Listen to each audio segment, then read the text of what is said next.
guess, procedural stuff that might have afflicted y'all last? Right, I think so. We still had one turnover and a couple of penalties, but a lot cleaner than last week. A lot of plays, ran the ball. I thought we ran the ball well. Obviously, you got to go watch the tape to really assess it. It's never as good as you think and never as bad as you think. But from where I was standing in between calling plays, I thought we had some big plays, moved the ball, got the ball in the red zone, scored a couple times. But then we also had some opportunities where we didn't come away with a touchdown, which has been a point of emphasis this offseason because we were very good in the red zone percentage-wise, but we didn't quite hit our touchdown percentage goal from last year. So that's a point of emphasis for us. How much work did the first team guys get today? Yeah, they got a lot of work. Even down there to the end, I saw 9 and 4 and 16 and all those guys getting work. So, don't know the actual amount of reps, but I know at the end of practice on the last segment they were in there still. Just heard that Wayne had broke a long carry, went over 100 yards. How did the other running backs perform? I thought they ran the ball well too. Obviously, sometimes there's not quite as much room on that second team, but I thought they found some holes, they spit some plays, and then you throw them in there with the first unit, and you're not seeing much of a drop off. But Wayne, found a big run there at the end in a situation, and they all had big positive plays. So excited to get on the tape and see. And there were a couple opportunities. I do remember. I think Tyshawn slipped down one time where I thought there was a big play ahead of him. But overall, everything's positive in terms of those guys are adamant about getting back to the line of scrimmage when there's not much there, learning how to really read the second and third level so they can extend those plays and create those big plays where Wayne's just a little bit ahead just because he's got more experience. So how did the quarterbacks look today? I thought they looked pretty good. They made some good throws, put the balls where they needed to be, and the receivers made some competitive plays. There were a couple opportunities where I thought ball was a little bit low, especially down in the red zone. But you don't want to throw it high in the red zone, and we didn't come away with the play there. But overall, I thought they managed it pretty good between those top three guys. Kelly in particular. I thought Kelly looked pretty comfortable in there today. We really challenged him to just go play, turn it loose, and he was making good decisions. He was decisive. He was pulling that ball down and running, extending plays with his legs, made a few good throws. Looks like his decision making was pretty good today. So I'm excited to get on the tape and kind of see how he progressed today. Was Kelly who got most of the snap? Did Deshaun get sparing work again or what? No, Deshaun worked pretty good. He started out and worked the first part, and I know he came back there at the end to work a situation that we wanted him to get some work on. But he was in there, and I don't know the actual breakdown in terms of Kelly and Nick, but they both were rolling and they both got first team reps too. About in short yardage situations, are you encouraged with how they played in this situation? Been pretty encouraged. Especially down on the goal line. We've had some success, which is tough versus our defense because obviously they got great personnel, and that D line is going to be something special, especially interior D line. And then they're able to get an extra one in there when you're down on that goal line. So having success is encouraging there. That's the confidence that we need to go into the offseason so that we can build upon it, so that when we get into those situations in the game, we have the confidence going against our defense. Because truth be told, we probably won't see a complete defensive line better than what we see every day in practice throughout the season. Was there any one particular area that improved greatly from a week ago? From a week ago, I thought the running game was more consistent. We were finding, we were more consistent in terms of 4 or 5 and then popping some big plays. It didn't look like we got the quarterback. We didn't have guys in his face, so I thought the protection was pretty decent. But again, I got to watch the tape to really tell. It's hard when you're calling plays and going fast to process everything. But encouraged, but we still got some areas. The big thing is the one turnover that we had, and then we did have a couple of penalties, which we didn't have last week, which was a little bit uncharacteristic. Sometimes we look at Wayne as a bruiser, but apparently he broke a pretty good run today. Well, that's one thing is he had a decision to make, and he had an opportunity to potentially go out last year, and I talked to him and said, let's go make yourself a complete back. And so not only are we trying to add that element of finesse, but understanding when do I need to be finesse, when do I need to be a power back, and then really working on him catching the ball out of the backfield. He made a good play on a screen play, which is encouraging. You're starting to see him more comfortable catching the ball, and for us in our system, and then for his future, those things that he needs to really work on. And I can't take all the credit for that. Wayne's done a lot of work, but Terry Allen and Diamond Adams, just having those guys who've played the position, played it at a high level, being able to coach him up, you're really starting to see him have the true feel of the position, which is allowing him to be able to be that bruiser, but then also turn it into finesse and skate and stay square and then pop and find. And it's encouraging to see how he's progressed just in the 11 practices back from the season. How do you do that? Is it just maybe sliding off of a block rather than maybe getting in behind a blocker? Is it? How do you do that? First, it's knowledge and understanding of how we're blocking it. Preparation in terms of studying. Obviously, we're going against our defense, so we're studying what they do schematically and kind of understanding how those backers fit and understanding how I can influence guys to fit where I'm not going.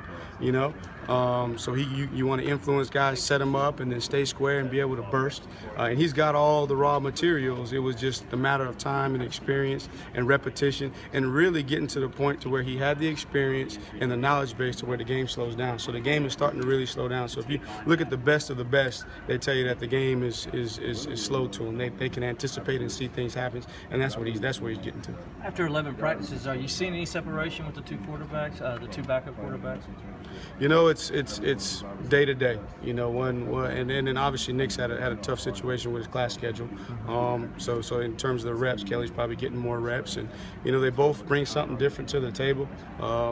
And it's tough when they're not live. Because obviously there's several things in our system that we require the quarterback to do, and with those guys not being live, it's tough to tell if there's that much separation. But we need both of those guys to push each other, and I know by the time we get ready to kick off, we'll probably have some separation and be able to determine, but it's hard to tell. I know you said Kelly's more comfortable. Where's he more comfortable? What specific things are you seeing that he's more comfortable at? Well, he's for us to play fast, it's a lot on the quarterback, from a terminology standpoint and from a communication standpoint. So you're starting to see the confidence in the communication, the understanding of the progressions with the read, because again, Streeter challenges those guys to the utmost to make sure they can command the entire system.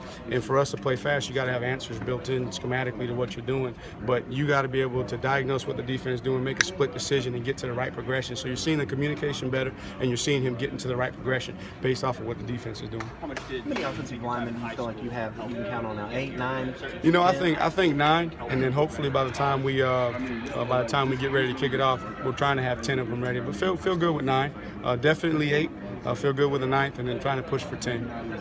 If we can have 10 guys that we feel really good about, and again, spring is tough because you get bumps and bruises, and guys aren't in there. But really feel good with the first 5, and there's competition, probably 7 that you can go with, right now. And then we got an 8 that we feel right on the cusp, and then we feel confident that by the time definitely 9, and then hopefully 10. So. Are you still seeing a lot of competition with Hearn and Morris and Crowder?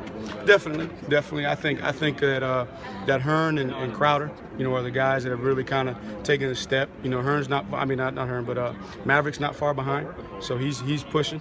We're really challenging him because we need all those guys. Because again, look at the situation at tackle. One of those guys may have to bump out and play tackle for us too. So being able to have those guys interior-wise that you're comfortable with, in case you have something on the perimeter, you can move a guy out, plug it in, and you don't miss much.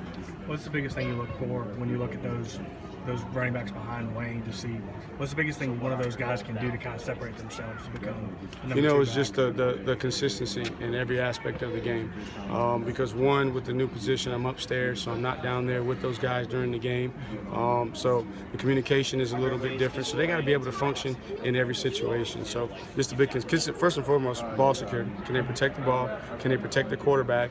And then when they block it for 4, are they getting 4 yards, or is it a situation where they're getting 3, getting 2, just because they're not quite, understanding the reads yet. So just really being a complete player, catching the ball out of the backfield, and I don't want there to be a difference. When Wayne's out, the next guy, you take the jerseys off the number and you couldn't tell the difference. That's really what I want for somebody to separate from that pack and really push Wayne. I haven't heard a lot about Jake Fruimorgan this spring. Is he cementing that right tackle job, or is it still a competition there? I think that he's pushing every day. He's gotten a lot better. You're seeing his technique improve. He's feeling a lot more confident in his strength. Now that he's had a little bit of an off season in the weight room. Obviously, right now the guys behind him are younger, freshman guys, and then obviously Noah coming back off of being out for a little while. He's not quite in a position to push him yet, but I think Jake is a guy that pushes himself. So you're seeing tremendous improvement. But I think once we get to fall camp, we'll really be able to say whether he solidified that position. But I'm seeing progress that I like, out of Jake. We're starting to see the flashes of what we knew he was capable of. It just took him a little bit of time, and it's unfair to him because you got Mitch on the other side, and then you get compared to Mitch, and Mitch is a freak, a lot like Christian Wilkins. That guy over there is a freak. Those guys are, and it's unfair to compare other guys. Those aren't your typical freshman guys. I hate to assume, but let's just assume that the 5 include Crowder and Hearn. Falcinelli backup center. Where does Noah Green fit in? Who are those other 4 guys that you're talking You know, about? right now, Fawcett Elliott is working center, but then also giving us flexibility at guard. Then you got obviously Maverick Morris, and then you got Noah Green is a guy that we felt good about. And again, he's had a little bit of issues, so he's missed a little bit of time. But when he's been in there, he's been consistent, been productive. And then you got the 2 freshman tackles that have come in, and very similar to your Mitch and Jake situation from last year. You know, probably not as maybe highly touted recruiting wise, but all the same in terms of players. You know, Ingram's going to have an opportunity to be a very, very good player for us, just like Pollard is. And obviously, once those guys gain more experience, and this is huge for them being here this spring. And then they're going to have the off season to train, and then they're going to have 30 practices. So by the time we get ready to roll, we're going to feel good about those guys, you know, being able to contribute.